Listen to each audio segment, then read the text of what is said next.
유다 자손의 지파가 그들의 가족대로 제비 뽑은 땅의 남쪽으로는 에돔 경계에 이르고 또 남쪽 끝은 신광야까지라.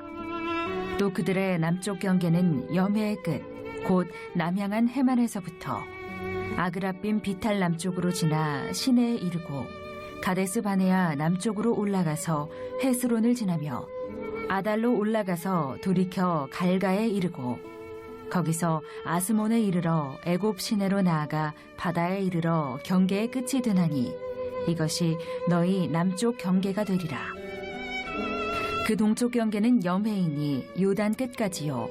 그 북쪽 경계는 요단 끝에 있는 해만에서부터 벳 호글라로 올라가서 벳 아라바 북쪽을 지나 루우벤 자손 보한의 돌에 이르고 또 아골 골짜기에서부터 드비를 지나 북쪽으로 올라가서 그 강 남쪽에 있는 아둠민 비탈 맞은편 길가를 향하고 나아가 엔세메스 물들을 지나 엔로겔에 이르며 또 흰놈의 아들의 골짜기로 올라가서 여부스 곧 예루살렘 남쪽 어깨에 이르며 또 흰놈의 골짜기 앞 서쪽에 있는 산 꼭대기로 올라가나니 이곳은 르바임 골짜기 북쪽 끝이며 또 이 산 꼭대기에서부터 넵도와 샘물까지 이르러 에브론 산 성읍들로 나아가고 또 바알라 곧 기럇 여아림으로 접어들며 또 바알라에서부터 서쪽으로 돌이켜 세일산에 이르러 여아림산 곧 그살론 곁 북쪽에 이르고 곧 벳세메스로 내려가서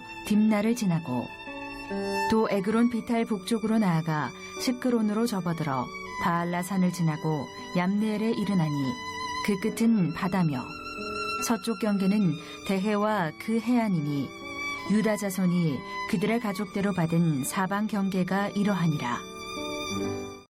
우리 많이 받읍시다. 한번 인사하시기 바랍니다. 감사합니다. 계속해서 우리 여호수아의 말씀 나누도록 하겠는데요. 오늘 주보에 인쇄가 좀 잘못되는데 오늘 제목은 유다 지파가 받은 땅이라는 제목으로 오늘 본문의 말씀을 가지고 하나님의 말씀을 나누도록 하겠습니다. 이제 가나안 정복이 다 끝이 났습니다. 그리고 여호수아서 14장부터 시작해서 이제는 그 땅을 어떻게 나누어 줄 것인가 분배에 대해서 말씀을 하고 있습니다. 땅을 분배하는 여러 가지 방법이 있는데요. 이스라엘은 이 가나안 땅을 어떻게 분배할 것인가 하나님께서 미리 모세 시대에 땅을 너희들이 정복하면 이런 방법으로 나누어라 라고 미리 말씀하신 게 있습니다. 이 어디 있냐면요. 민수기 33장 54절 말씀입니다. 민수기 33장 54절 말씀 보시면 이렇게 기록합니다. 너희의 종족을 따라 그 땅을 제비 뽑아 나눌 것이니 수가 많으면 많은 기업을 주고 적으면 적은 기업을 주되 각기 제비 뽑은 대로 그 소유가 될 것인즉 너희 조상의 지파를 따라 기업을 받을 것이니라. 이렇게 딱 규정을 하고 있어요. 이 내용은 크게 두 가지입니다. 첫 번째 원리는 뭐냐면 땅을 분배하는데 제비를 뽑아라는 거예요. 각 지파의 대표가 나와서 제비를 뽑아서 어떤 지역을 갈 것인지 결정하라는 겁니다. 두 번째는 양입니다. 누가 어느 지파가 얼만큼의 땅을 받을 것인가 그건 숫자가 많으면 많은 땅을 주고 숫자가 적으면 적을 땅을 줘라. 이 두 가지 원리입니다.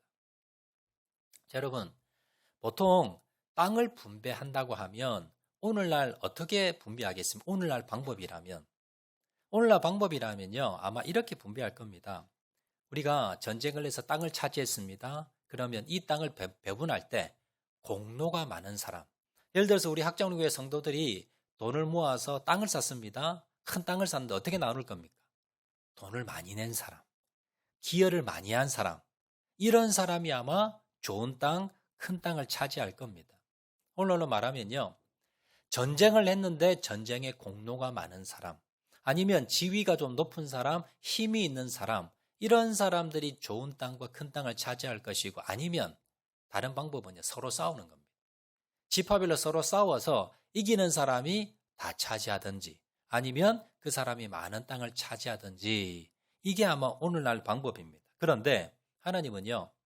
땅을 나누는데 그 방법이 뭐냐 하면 첫 번째 제비를 뽑고 두 번째는 인구가 많으면 많은 땅, 인구가 적으면 적은 땅을 가져라 라고 말씀하는 거예요. 이게 여러분 그냥 단순한 명령이 아니라 여기에는 뭐가 숨어 있냐 하면 이 그리스도인들이 하나님의 백성들이 오늘날 이 땅을 살아가면서 재물관, 물질관, 땅을 어떻게 생각하고 어떤 관점으로 바라봐야 되는가에 대해서 말씀을 하는 겁니다.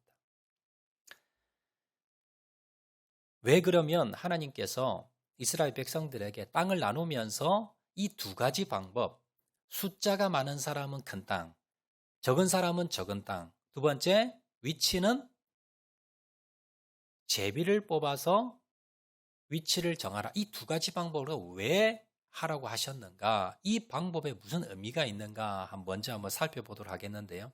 첫 번째 이유는요. 공정성입니다. 공정성. 공정한 방법으로, 공평한 방법으로 누구 하나가 억울하지 않도록, 누구에게 잘못 가지 않도록 공평성을 유지하기 위함입니다. 보통 우리가 공정하다라고 하면 보통 일반적으로 생각하는 것이 뭐냐면 획일적인 방법, 똑같이 나누는 거예요. 지파가 12개면요. 땅을 똑같이 12등분을 합니다. 예를 든다면 한 지파별로 10,000평씩 주든지 똑같이 나누면 우리가 공평하다 생각하는데 사실은 아닙니다. 왜냐하면 이 지파가 지금 인구가 달라요. 큰 지파는 지금 많은 사람이 있고요. 작은 지파는 인구가 적어요. 그런데 그냥 일괄적으로 똑같이 땅을 나누어서 준다면 이게 공평하지 못하고 또 문제가 뭐냐면 이스라엘 땅은요. 똑같은 땅이 아닙니다. 우리나라는요. 전라도나 경상도나 경기도나 강원도나 강원도에 조금 산이 많다 뿐이지요. 어디를 가더라도 산에 나무가 있고 그리고 강이 있고 들이 있고 논이 있고 대부분 자연환경이 비슷합니다. 그런데요. 이스라엘은 어떻느냐 하면 자연환경이 천차만별입니다. 북쪽으로 가면 헐몬산이라는 산이 있는데요. 이 산에서 물이 많이 나옵니다. 그래서 북쪽으로 올라가면 땅이 비옥하고 물이 많아요. 북쪽 사진 한번 보시기 바랍니다. 이스라엘 땅에 저기 북쪽입니다. 북쪽에 올라가면요. 저렇게 물이 많아요. 그리고 물이 많기 때문에 땅도 비옥하고 나무도 저렇게 푸르릅니다. 다음 사진 한번 보시기 바랍니다. 저기 헐몬산 내려오는 물입니다. 아주 물이 수량이 많지요. 그래서 아주 깨끗한 물, 우리나라에서 보통 보는 그런 여러분 물들이 저렇게 콸콸콸 내려오고요. 저 땅은 나무도 많고 비옥한 땅입니다. 그런데 저런 땅이 이스라엘 전체에서 30%밖에 되지 않아요. 저런 땅은 70%는 어떤 땅이냐면요.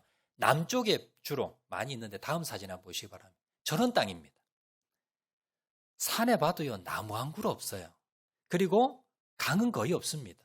그리고 1년에 강수량이 얼마 되지 않아서 나무도 자라지 못하고요. 또 저 땅 자체가 다 돌산입니다. 다음 사진 한번 보시기 바랍니다. 집을 지을 때 우리나라는 나무가 많기 때문에 나무, 그 다음에 흙이 많기 때문에 황토, 흙 이런 걸 가지고 이제 집을 짓는데요.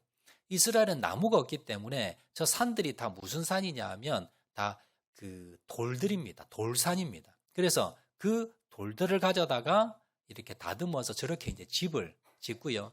대부분 저렇게 나무가 없이 황량한 지역. 이게 이스라엘의 대부분 땅입니다. 자, 그러면 사진 내려주시고요. 자, 땅을 분배를 하는데 누가 저 사막 지역을 좋아하겠습니까? 어떤 지역을 좋아할까요? 물이 많고 나무도 많고 이런 지역을 좋아할 건데 이건 뭡니까? 이건 3분의 1도 되지 않습니다. 그래서 서로가 좋은 땅을 가지려고 싸울 것이기 때문에 그래서 어떻게 합니까? 공정성을 기하기 위해서 어떻게 합니까? 제비를 뽑는 거예요. 그리고 인구수가 많으면 많은 땅을 주는 이게 공평의 원리입니다. 두 번째는요.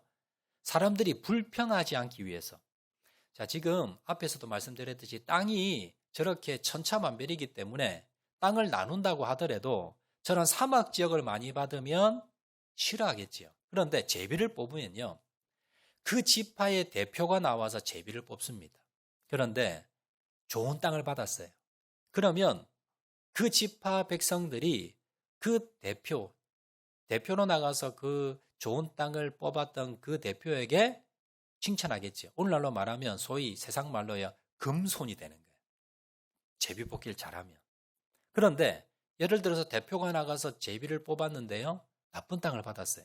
그러면 세상 말로 무슨 말이라고 합니까? 똥손이라 그러죠. 왜 저렇게 저런 땅을 뽑았냐라고 하면서 사람들이 어떻게 합니까? 원망하고 불평할 겁니다. 그리고는 이거 다시 하자라고 사람들이 막 할 거예요. 그래서 어떻게 합니까? 공평성을 기하기 위해서, 의를 제기하지 않기 위해서 대표가 나와서 그냥 제비를 뽑는 겁니다. 그러면 자기들이 제비를 뽑았기 때문에 할 말이 없어요. 마지막은요. 하나님의 선택권을 주기 위해서입니다. 자, 제비를 뽑는다 그러면 보통 사람들 어떻게 생각하느냐면 운이라고 생각합니다. 운이 좋으면 좋은 땅을 뽑고 운이 나쁘면 나쁜 땅을 뽑고 자, 이렇게 생각하는데 그런데요. 성경에서 제비를 뽑는다는 건 그건 운에 따라 뽑는 것이 아니라 하나님께서 섭리하셔서 하나님께서 선택해 주신다라는 그런 의미가 있습니다. 예를 들어서요. 이스라엘 백성들이 여리고성을 함락하고 난 뒤 아이성에서 대패를 하지요. 하나님이 뭐라 그러십니까? 너희 중에 도둑놈이 있다는 거예요. 여리고성에서 물건을 훔친 사람이 있다는 거예요. 하나님께서 여리고성에 들어가서는 절대 물건에 손대지 마라 그랬는데 한 사람이 손을 댄 겁니다. 외투와 은을 훔쳤어요. 그런데 이 자수를 하지 않습니다. 그래서 이 범인을 잡아내는데 뭘 씁니까? 제비뽑기를 씁니다. 지파별로 뽑고요. 또 족장별로 뽑고 또 계속 뽑아갔더니 결국 누가 걸렸습니까? 아간이 걸린 거예요. 우연히 걸렸을까요? 아닙니다. 하나님께서 그 제비뽑기를 통해서 정확하게 아간이 뽑힐 수 있도록 제비뽑기를 하게 만드신 겁니다. 또 내용이 있습니다. 요나서에 보면요. 요나가 하나님의 명령을 어기고 불순종해서 다시스로 배를 타고 갑니다. 그런데 그 배가 풍랑을 만나지요. 갑작스러운 풍랑에 뱃사람들이 이 중에 신을 노하게 한 사람이 있으니 제비를 뽑자라고 제비를 뽑는데 누가 당첨이 됩니까? 요나가 당첨이 됩니다. 우연히 됐을까요? 아닙니다. 운이 없어서 뽑혔을까요? 아닙니다. 하나님께서 제비 뽑기를 통해서 섭리하셔서 정확하게 요나가 뽑히도록 섭리하신 겁니다. 자, 그러면 오늘 이 본문에서 하나님께서 이스라엘 백성들에게 제비 뽑아라 라는 건 이건 그냥 대표가 와서 그냥 운에 따라서 너희들이 뽑는 것이 아니라 하나님께서 뭐예요? 예정해 놓았다는 것. 하나님께서 어떤 지파가 어느 땅을 차지할 것인지 어떤 지파가 어느 위치에 있는 그 땅이 물이 있든 황야든 사막이든 상관없이 하나님께서 결정해 주셨다. 이 뜻이라는 겁니다. 자, 그럼 결론적으로 오늘 이 본문에서 제비뽑기를 하는데요. 하나님께서 이러한 방법으로 하라는 건 결론적으로 뭡니까? 이 땅이 네 능력으로 하는 땅이 아니라는 겁니다. 내가 능력이 좋아서 내가 뽑기를 잘해서 내가 어떤 다른 힘이 있어서 내가 좋은 땅을 받았고 내가 큰 땅을 받았고가 아니라 하나님께서 뭡니까? 하나님께서 인구가 많으면 큰 땅을 주셨어요. 그리고 위치도 뭡니까? 이 지파는 여기, 저 지파는 여기. 너희 좋고 싫고 상관없이 하나님께서 좋은 땅을 받은 지파도 있고 나쁜 땅을 받은 지파도 있다는 하나님께서 이렇게 주셨다. 결론은 뭡니까? 땅 주인은 하나님이시고 그리고 땅을 분배해 준 분도 뭡니까? 하나님이 주셨다는 겁니다. 여러분 이 원리가 오늘날에도 적용이 됩니다. 오늘날 우리 사회는 자본주의 사회입니다. 자본주의는 뭐냐면요. 공산주의는 다 나라 땅이고 나라 재산이고 한데요. 자본주의는 뭡니까? 내가 노력해서 내가 잘나서 내가 열심히 해서 내가 지혜로워서 내가 많은 땅을 가지면요. 내 땅입니다. 그래서 내가 죽으면 내 자식에게 또 물려줍니다. 그런데 나는 땅도 없고 나는 재산도 없어요. 그건 뭡니까? 그 사람이 무능력해서 그 사람이 능력이 없고 힘이 없어서 그 사람이 땅을 못 받은 거예요. 그래서 능력 있는 사람은 많이 가지고 능력 없는 사람은 못 가지고 이게 뭐예요? 자본주의입니다. 그런데 이 자본주의에 살면서 우리가 이 자본주의의 이 역효과지요. 내가 번 돈, 내가 가지고 있는 재산. 보통 우리가 재산을 가진다 그러면 두 가지 방법이죠. 첫 번째는 부모에게 유산을 많이 받았거나 아니면 내가 열심히 일해서 내가 지혜가 많아서 많은 돈을 벌었거나 많은 땅을 샀거나 이 두 가지입니다. 그런데 둘 다 뭐라 생각합니까? 내 거라 생각합니다. 내가 능력이 많아서, 내가 힘이 좋아서, 내가 지혜가 많아서, 돈 버는 능력이 있어서, 좋은 부모 만나서 내가 많은 땅 가지고, 많은 재산 가지고 있으니까 이거 내 거야. 내 마음대로 해. 이런 생각이 있고요. 또 반대로 재산이 많이 없고 돈이 많이 없는 사람들은 내가 못 배웠어. 내가 능력이 없어서, 내가 힘이 없어서, 내가 운이 없어서 그래서 나는 가난하게 살 수밖에 없어 라고 하면서 비관하면서 낙심하며 불평하고 삽니다. 오늘 이 땅을 분배하는 이 원리에서 그리스도인들은요, 이런 생각을 가지면 안 됩니다. 이 땅에 있는 모든 재산은 하나님 겁니다. 이 땅에 있는 모든 땅이나 재산이나 재물이나 모든 건 다 하나님의 것이고요. 하나님께서 우리에게 주신 거라는 거예요. 그래서 부자들은 내가 잘나서가 아니라 누가 주셨다? 하나님이 많은 재산을 맡겨주신 거예요. 나는 재산이 많이 없어요. 나는 돈이 많이 없어요. 나는 땅도 없어요. 내가 무능력해서요? 아니에요. 하나님께서 적게 주신 거예요. 그럼 많이 준 사람은 왜 많이 줬습니까? 그 많은 것을 가지고 적은 자들에게 나누어 주고 베풀고 하나님의 뜻에 따라 살라라고 많이 준 겁니다. 그리고 적은 자들은 뭐예요? 내가 무능력해서가 아니라 하나님께서 뭡니까? 하나님이 그렇게 주신 거예요. 이스라엘 백성 중에서도 지금 12지파 중에서도 나쁜 땅을 가진 사람이 있습니다. 좋은 땅을 받은 사람도 있어요. 이건 뭐예요? 그냥 하나님 뜻이라는 거예요. 여기에서 내가 자책하고 자학하고 나는 무능력하다라고 아니면 나는 운이 없다고 나는 왜 이렇게 살아야 되냐고 원망하며 불평하지 말라는 겁니다. 하나님의 뜻이라는 거예요. 하나님의 뜻을 받아들이고 그것에 대해서 뭡니까? 나에게 주어진 것에 대해서 감사함으로 살아가라. 이게 그리스도인의 물질관입니다. 이걸 이 지금 지파들 12지파들에게 땅을 분배하는 그 원리를 가지고 이건 네 땅 아니야. 네가 똑똑해서 받은 거 아니야. 이걸 가지고 나누는 삶을 살아야 돼. 하나님이 원하시는 대로 원하는 방법으로 이 땅을 네가 관리해야 돼. 그리고 땅이 안 좋다고 없다고 원망하며 불평하지 말고 하나님께서 주신 것에 감사하며 만족한 삶을 살아야 된다. 여러분, 이 물질관을 분명히 가지시길 부탁을 드리겠습니다. 자, 이제 이어서 오늘 본문에 나오는 이 유다 지파에 대해서 한번 살펴보겠는데요. 여호수아서 14장부터 19장까지가 이 지파별로 누가 어느 지파가 어느 땅을 분배받았는가 그걸 설명합니다. 6장이죠. 14장부터 19장까지. 자, 그런데 그 중에서 14장에서 19장까지 중에서 총 6장인데 그 중에 4장이 두 지파에 대해서 세세하게 기록합니다. 총 6장 중에 두 지파에 대해서 4장을 할애하고요. 나머지 지파에 대해서 2장밖에 적질 않습니다. 성경에서 분량이 많다는 건 중요하다는 겁니다. 또 성경에서 중요한 게 뭐냐면 순서입니다. 순서. 성경에는 순서를 중요시 여깁니다. 그래서 지금 12지파가 있는데 이 12지파는 조상을 따라서 그 조상이 누굽니까? 야곱의 12아들. 그 조상의 순서를 따라서 이제 땅을 받게 되는데 그러면 가장 먼저 장자부터 받아야 되지요. 원래 장자가 루벤이니까 루벤 지파부터 받아야 되는데 오늘 본문에 보시면 이제 15장 1절부터 12절까지 보면 유다 지파입니다. 유다 지파가 가장 먼저 등장하면서 순서상으로 1위입니다. 그래서 유다 지파가 가장 먼저 땅을 이렇게 받게 되는데 이스라엘의 그 역사를 보면요. 장자를 제일 중요시 여깁니다. 성경에 처음 난 건 다 하나님의 것으로 구별됩니다. 그리고 이 처음 난 장자에 대해서는 권한이 있어요. 그 권한이 첫 번째가 뭐냐면 재산의 2배를 받습니다. 유산에. 아버지가 돌아가시면 유산의 2배를 받고요. 또 더 큰 혜택은 뭐냐면 아버지의 권력을 이어받습니다.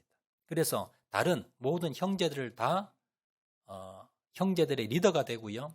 또 아버지가 왕이었으면 왕권을 이어받습니다. 아버지의 지휘권과 권력과 이런 모든 것을 다 장자가 이어받고요. 재산도 2배를 받습니다. 자, 그러면 야곱의 아들 12명이기 때문에 그 첫 번째 장자인 르우벤 지파가 땅도 2배를 받고, 그리고 모든 지파의 우두머리가 되어서 장자가 되어야 되는데, 그런데요, 지금 땅 분배를 보면 지금 14장부터 19장까지 나오는데 제일 처음 유다 지파가 나오고 그 다음에 요셉 지파가 나옵니다. 이 내용이 전체 80%를 차지하게 됩니다. 결론적으로요, 장자권은 누가 가지냐면 이 장자권의 2가지로 나뉩니다. 재산을 2배 받는 사람이 있고요. 그 다음에 아버지의 권력을 이어받는데 아버지의 권력은 유다가 이어받습니다. 그리고 재산은 누가 2배를 받느냐? 요셉 지파가 2배를 받습니다. 그래서 원래 장자였던 르우벤은 아무 혜택이 없고요. 실질적으로 장자의 권력은 유다 지파, 그리고 재산은 요셉 지파. 그래서 이렇게 장자권이 나누어지게 되는데, 오늘은 이 장자의 권세를 이어받은 유다 지파에 대해서 한번 살펴보도록 하겠습니다. 유다 지파는요, 원래 4번째 아들입니다. 첫 번째 아들이 르우벤이고요. 2번째가 시므온, 3번째가 레위고 4번째 아들이 유다입니다. 그런데 이 유다가 지금 땅을 분배받는데 땅도 넓은 뿐더러, 그런데 가장 큰 문제는 장자의 권한을 위임받았다는 겁니다. 왜 이렇게 되게 되었는가? 유다의 후손에서는요, 다윗 왕과 솔로몬 왕을 비롯해서 이스라엘의 왕의 40명의 왕이 이 유다 지파에서 나옵니다. 그리고 유다 지파 땅 안에 지난 시간 살펴봤던 헤브론 땅이 있죠. 이 헤브론 땅이 첫 수도고요. 2번째, 이제 다윗 시대 2번째 수도가 어디냐면 예루살렘인데, 이게 다 유다 지파 땅 안에 있습니다. 오늘 본문에 보시면 1절부터 12절까지 우리가 잘 알지 못하는 지명들이 쭉 나오는데, 이게 이제 유다 지파 땅인데, 이렇게 여러분 성경을 읽어가지고는 유다 지파 땅이 얼마나 되는지 아마 감이 잘 안 잡히실 겁니다. 지도를 한번 띄워주시기 바랍니다. 자, 지도에 보시면 저기 보면 12지파가 지금 분배받은 땅에 대해서 이렇게 나옵니다. 중앙에 있는 게 이제 저기 사해고요. 이제 사해를 중심으로 해서 여러분 가장 아래쪽에 보면 초록색 땅이 나올 겁니다. 거기에 보면 유다라고 나오지요. 저 초록색 땅 전체가 다 유다 땅입니다. 면적으로 보면요, 제일 많습니다. 다른 지파, 어떤 작은 지파에 비하면 10배가 넘는 정도로, 수십 배가 넘을 정도로 유다 땅이 뭡니까? 제일 넓어요. 유다 땅이 제일 넓다는 건 다른 말로 하면 유다 지파 사람들이 제일 많다는 겁니다. 그리고 또한 저 땅은요, 쓸모없는 땅이 제일 많은 곳이 저 지역입니다. 사막 지역이 제일 많고요. 그래서 아마 쓸모없는 땅이 많았기 때문에 또 저 땅을 주어졌을 가능성도 있고요. 저렇게 많은 땅을. 그런데 저기에 마을이 몇 개 있었느냐 하면 저기에 129홀이 있었습니다. 제일 많은 지역에 또 제일 많은 땅을 받은 사람이 바로 저 유다입니다. 자, 내려주시고요. 120개 정도의 성들이 있었는데 다른 지파보다 지분도 많았고요. 무엇보다도 뭡니까? 다른 지파를 전부 지도하는 장자의 역할을 했던 것이 바로 유다 지파였다라는 겁니다. 자, 그러면 왜 하나님께서 장자가 있었는데도 불구하고 넷째 아들인 유다에게 장자의 권한을 주었는가? 왜 유다를 가장 먼저 불러서 가장 많은 땅을, 가장 중심적인 땅을 왜 유다에게 주게 되었는가? 이걸 오늘 한번 살펴보도록 하겠습니다. 결론적으로 말씀드리면 왜 하나님께서 유다 지파에게 이렇게 장자의 권한을 먼저 주고 많은 땅을 주었는가 하면요, 유다가 야곱의 12아들 중에서 유다가 그 당시 장자의 역할을 했기 때문입니다. 실제로는 넷째 아들인데 장자가 해야 될 역할들을 이 유다가 당시에 살아있을 때에 아버지 살아계실 때에 유다가 장자 역할을 했기 때문에 이 야곱이 하나님을 통해서 하나님이 야곱을 통해서 유다에게 장자의 복을 미리 주셨기 때문입니다. 자, 어떤 역할을 했는가 한 두 가지 정도는 한번 살펴보겠는데요. 야곱의 4명의 부인을 통해서 야곱은 12명의 아들을 낳게 됩니다. 자, 그런데 야곱은요, 12명의 아들 중에 11번째 아들인 요셉을 엄청나게 예뻐했어요. 편애를 했어요. 이 요셉에게만 좋은 옷을 입힙니다. 그리고 특별 대우를 합니다. 맛있는 것도 이 11번째 아들만 많이 주고요. 아버지가 너무 예뻐합니다. 그런데 이 배다른 형들이 10명의 형들이 시기 질투를 하지. 야, 저러다가 아버지가 재산 전부 다 요셉 줘버린 거 아니냐. 아, 그럼 우리는 뭐가 되냐. 그러면서 점점점 불만이 쌓여가다가 야, 아버지 몰래 저 요셉을 좀 죽여버려야 되겠다 라는 생각까지 됩니다. 자, 그러다가 마침 기회가 오게 되는데요. 어느 날 요셉의 형들이 이 양들을 데리고 이 세겜이라는 지역에서 양들을 치고 있었습니다. 자, 야곱이 요셉을 어느 날 불렀어요. 요셉에게, 요셉아, 형들이 지금 저기 세겜에서 양을 치고 있는데 지금 시간이 오래 갔는데 지금 오질 않아. 네가 한번 가봐. 형들 잘 있는지 한번 갔다 와봐 라고 심부름을 보낸 거예요. 형들이 이제 이렇게 있는데 저 멀리서 누가 오냐면 요셉이 혼자 오는 거예요. 야, 기회다. 이 요셉을 죽여버리자. 구덩이를 파서 거기에 집어넣고 그냥 매장을 시켜버려서 그냥 지도 새도 모르게 죽여버리자 라고 이 형들이 10명이 이제 합의를 본 거예요. 자, 그런데 그 합의가 끝나고 난 뒤에 이제 요셉을 죽이려고 하는데 유다가요, 이런 제안을 합니다. 창세기 37장 26절, 27절 보시면 유다가 자기 형제에게 이르되 우리가 우리 동생을 죽이고 그의 피를 덮어둔들 무엇이 유익할까? 자, 그를 이스마엘 사람들에게 팔고 그에게 우리 손을 대지 말자. 그는 우리의 동생이요 우리의 혈육이니라 하며 그의 형제들이 청종하였더라. 자, 요셉을 이제 죽이려고 다 합의를 했습니다. 자, 그런데 갑자기 유다가 다른 형제들을 설득합니다. 아니, 그래도 엄마는 다르지만 그래도 같은 아버지 밑에 우리가 같은 형제인데, 배다는 형제인데 우리 손으로 어떻게 우리 형제를 죽이냐, 이건 정말 아닌 것 같다. 그래서 그냥 우리가 이 요셉을 재건은 하는데 죽이지는 말자. 그래서 이 상인들에게, 다른 이 이스마엘 상인들에게, 아랍 상인들에게 이 요셉을 팔아버리고 그리고는 그냥 죽었다라고, 그렇게 하면 어떤가라고 제안을 했는데요. 다른 형제들이 다 받아들인 거예요. 자, 그래서 요셉이 죽음을 면합니다. 여러분 아는 대로 어디로 팔려갑니까? 애굽으로 종으로 팔려가게 된 거예요. 이렇게 만약에 그때 요셉이 죽었더라면 12지파는 없습니다. 그리고 이후에 요셉을 통해서 이 야곱 가족이 다 구원을 받게 되는데요. 만약에 그때 유다가 이런 제안을 하지 않았더라면 야곱의 그 일가들은 다 몰락했을 수가 있습니다. 자, 다음 사건이 하나 더 있는데요. 자, 이제 시간이 한참 지났습니다. 가나안 땅에 기근이 들어서 먹을 게 없어요. 그런데 하나님이 지혜를 주셔서 애굽의 총리 대신이 된 요셉은요, 많은 식량들을 비축해 놓았습니다. 이제 식량을 구입할 곳이란 건 애굽밖에 없어요. 그래서 야곱이 자신의 아들들을 이제 애굽에 보냅니다.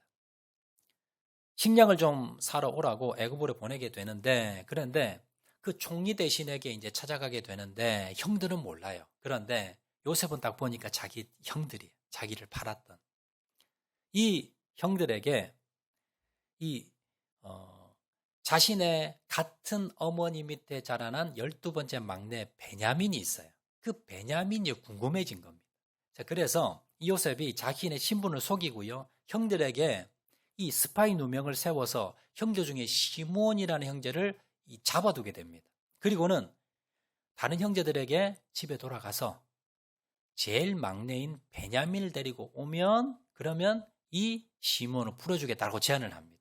그래서 어쩔 수 없이요, 이제 이 형제들이 아버지에게 오게 됩니다. 그래서 아버지에게 부탁을 해요. 아버지, 지금 억울한 누명을 쓰고 시몬이 잡혀 있는데, 그런데 이 막내 동생 베냐민을 데려가서 보여주면, 그러면 우리 시몬을 풀어주겠답니다. 아버지, 좀 베냐민 좀 데리고 한 번 더 갔다 오겠습니다. 라고 말씀을 드렸어요. 그런데 야곱이요, 절대 반대입니다.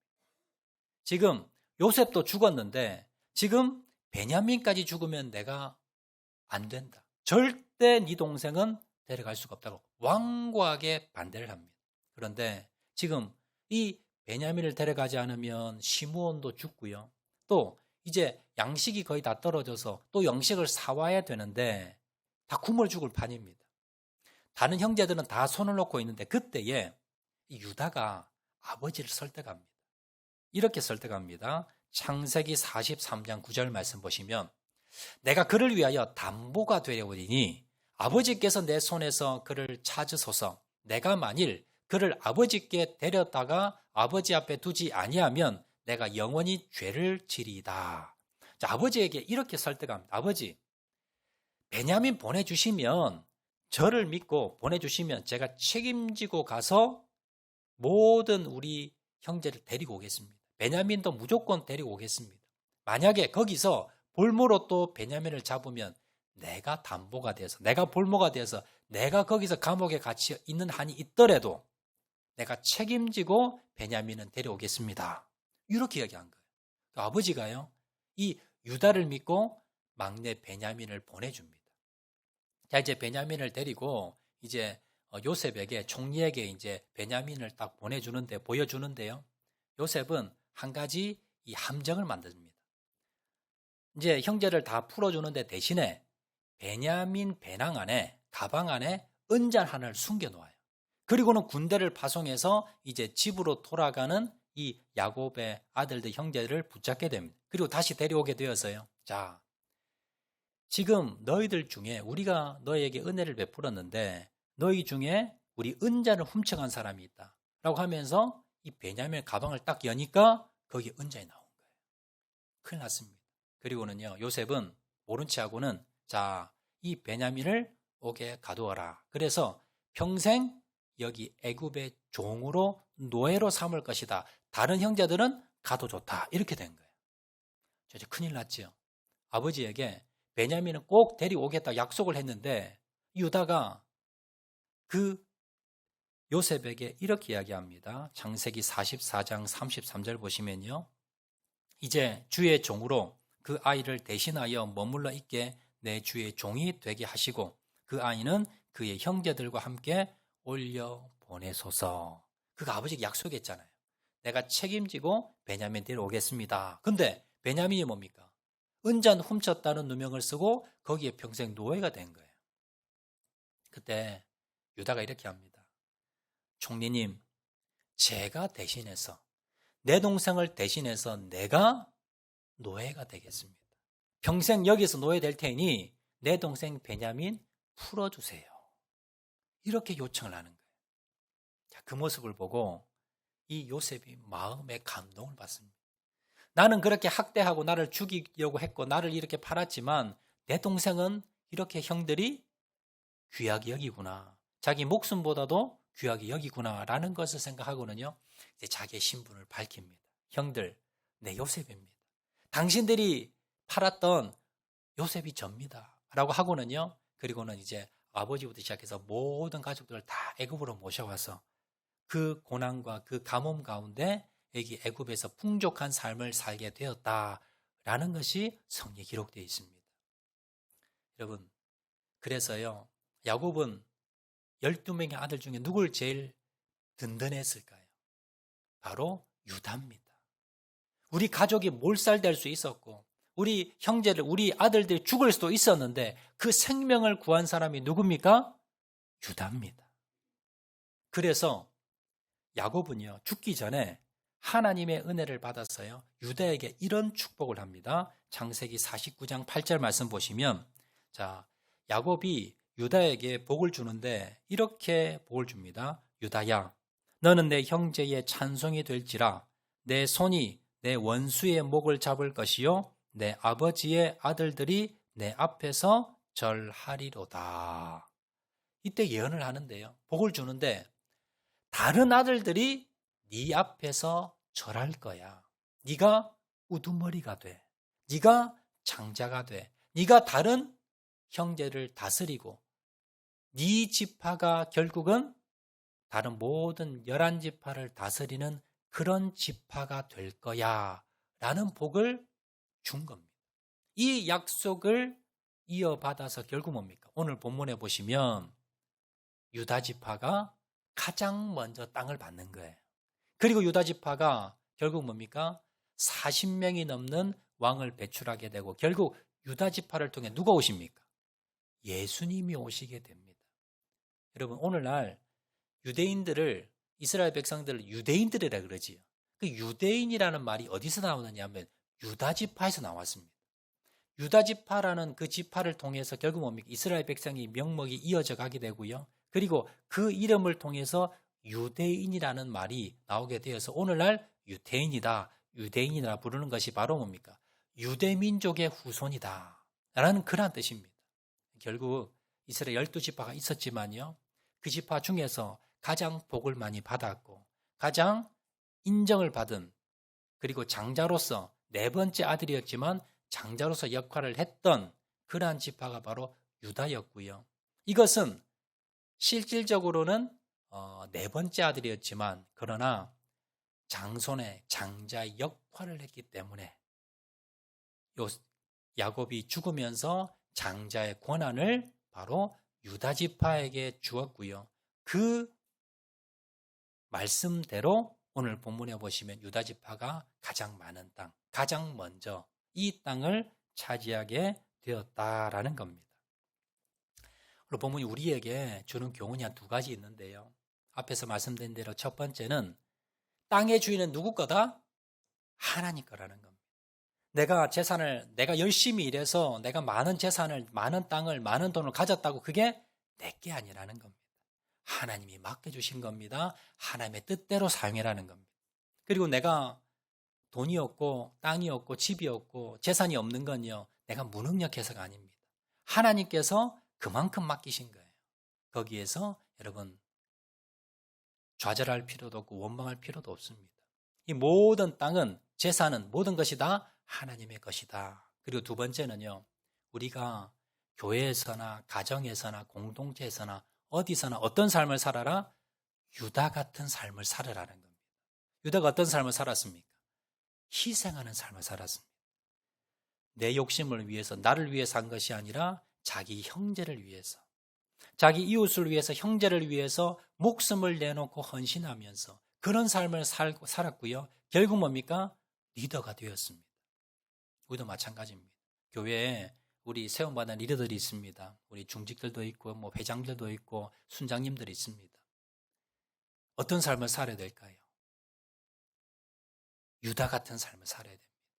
헌신해야 되고요. 형제를 위해서 성도를 위해서 희생하며 헌신하는 삶을 살아야 됩니다. 이러한 사람이 또 리더로 세워져야 되는 겁니다. 본문에서요. 유다지파가 이렇게 많은 복을 받은 것, 내 형제를 위해서, 내 이웃을 위해서, 내 성도를 위해서 헌신했을 때 하나님께서 그것을 기억하시고 그것을 뭡니까? 내 때가 아니면 내 후손 때라도 하나님께서 반드시 복을 주시고 은혜를 주시고 하나님께서 기억하신다는 것을 여러분 기억을 하시고 하나님 내가 우리 형제를 위해서 그리고 이웃을 위해서 헌신하며 살겠습니다. 결심하시기 바랍니다. 요한 사도는 우리에게 말씀합니다. 요한 1서 3장 16절 말씀 보시면 그가 우리를 위하여 목숨을 버리셨으니 우리가 이로써 사랑을 알고 우리도 형제들을 위하여 목숨을 버리는 것이 마땅하니라 라고 말씀합니다. 예수님께서 나를 위해서 목숨을 버렸습니다. 이런 은혜를 받은 우리는 어떤 삶을 살아야 될까요? 다른 형제를 위해서, 이웃을 위해서 내 목숨이라도 내어놓을 정도로 그렇게 헌신하며 그들을 도우며 살아라. 그리고 이러한 자가 리더가 되어야 된다라는 것을 우리에게 말씀하고 있듯이 여러분, 우리 형제를 위해서, 가정도 마찬가지고 교회도 마찬가지고 모든 공동체 마찬가지입니다. 하나님, 나를 위해 사는 것이 아니라 내 이웃을 돌아보며 내 형제를 돌아보며 돕는 그러한 삶을 살겠습니다. 결단하고 나가시는 저와 여러분 되시기를 주의 이름으로 축원을 드립니다. 우리 말씀 생각하면서 한번 기도하도록 하겠는데요. 우리 먼저 찬양하도록 하겠습니다. 나의 만족과 유익을 위해 우리 다 같이 한번 찬양합니다.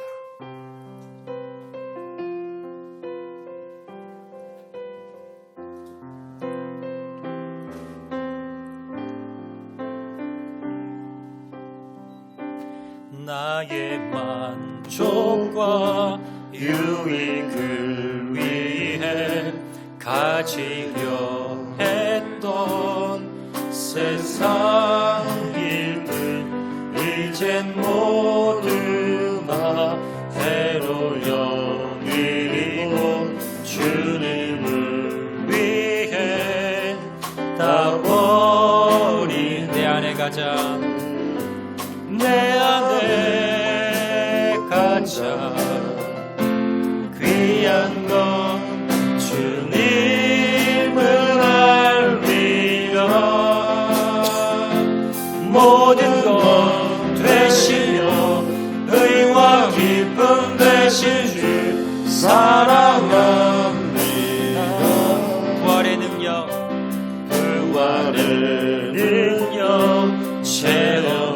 체험하면서 주의 고난에 동참하고 주의 죽으심 오늘 받아서 그의 생명에 참여하며 내 안에 가자 내 안에 가자 귀한 것 주님을 알리라 모든 것 되시며 의와 기쁨 되신 주 사랑합니다. 내 안에 가장 귀한 것 내 안에 가장 귀한 것 주님을 알리라 모든 것 되시며 의와 기쁨 되신 주 사랑합니다. 자, 우리 다 동손 한번 기도하실 때에 주님, 내가 많이 가졌다고 자랑할 것도 없고 내가 적게 가졌다고 낙심할 필요도 없다는 것을 깨닫습니다. 하나님, 주님 주신 것에 만족하며 감사하며 주를 위해 쓰는 자를 되게 도와주시옵소서.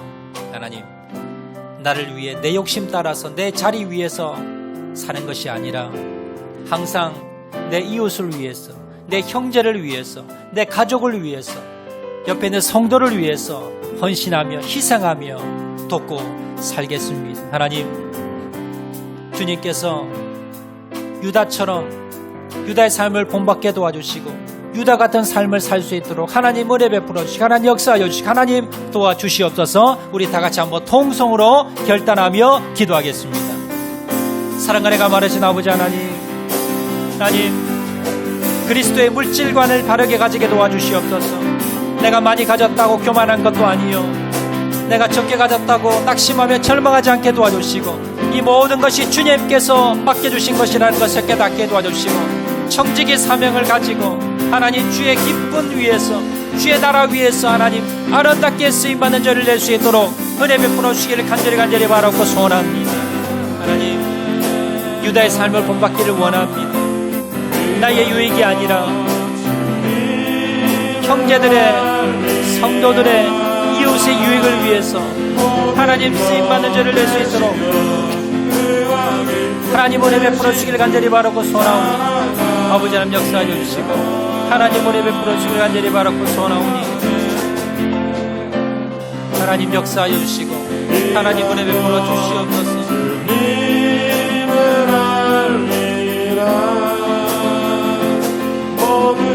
헌신하며 희생하며 나가는 자를 낼 수 있도록 아버지 도와주시기를 간절히 바라고 소원하오니 하나님 역사하여 주시고 하나님 은혜 베풀어 주시옵소서. 주님,